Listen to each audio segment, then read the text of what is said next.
大家好啊！咁啊，而家咧已經係2026年4月27號啦星期一啊。咁啊，英國時間咧而家已經係下晝2點半啦咁就頭先食完午飯之後咧，咁就過去新屋嗰度咧就執下少嘢啦執乾淨咗嗰度咧，跟住咧就要搬房入邊啲嘢啦，搬床啦，咁啊今日咧就過去嗰度瞓啦由今日開始就過去新屋瞓啦。咁啊星期五咧就打大佬啦，兩件大佬啦，係咪先？即係嗰個按摩椅同埋sofa啦，好難出啊，因為嗰個門口咧窄啊嘛，咁啊搞掂咗啦搞掂咗就安樂晒啦。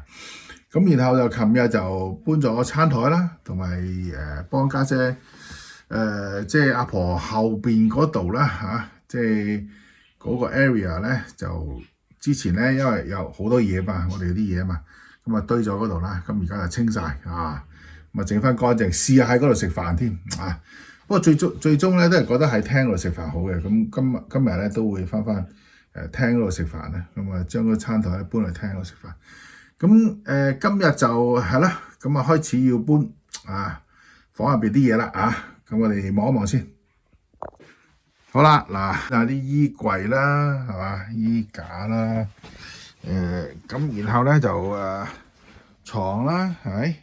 床啦，梳妝台啦，咁然後就呢啲啦即係書啦、書架啦，同埋呢個即係5x5呢個5x5嘅呢個櫃格仔櫃係啦，就咁樣啦。咁而家咧就搬咗呢個床褥先，然後拆床，然後就執其他嘢。好，嚟啦！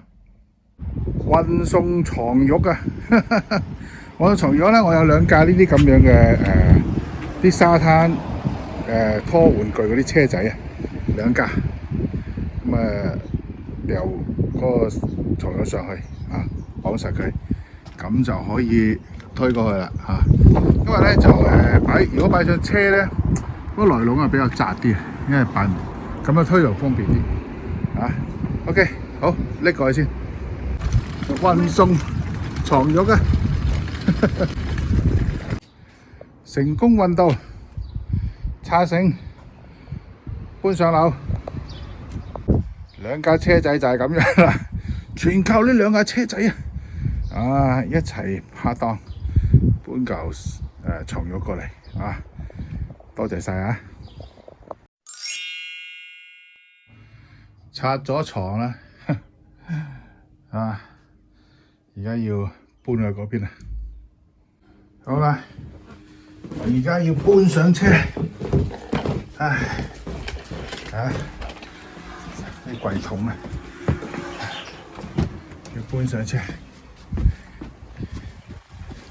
已經搬咗啲啦，啲櫃桶好，繼續好啦，搬到呢度嚟啦，繼續搬上樓啦。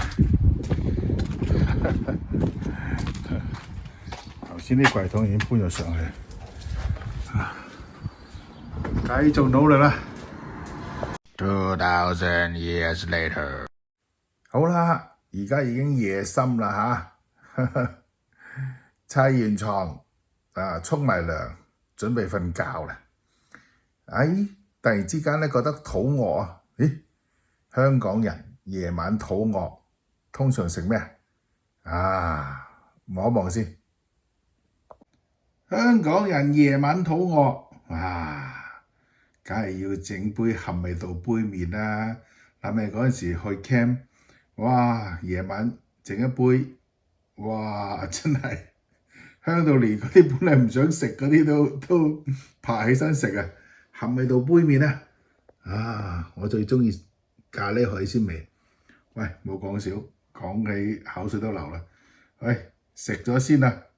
好正嘅咖喱海鮮味合味道杯麵如果你話煎隻蛋擺落去，咁啊更加完美啦。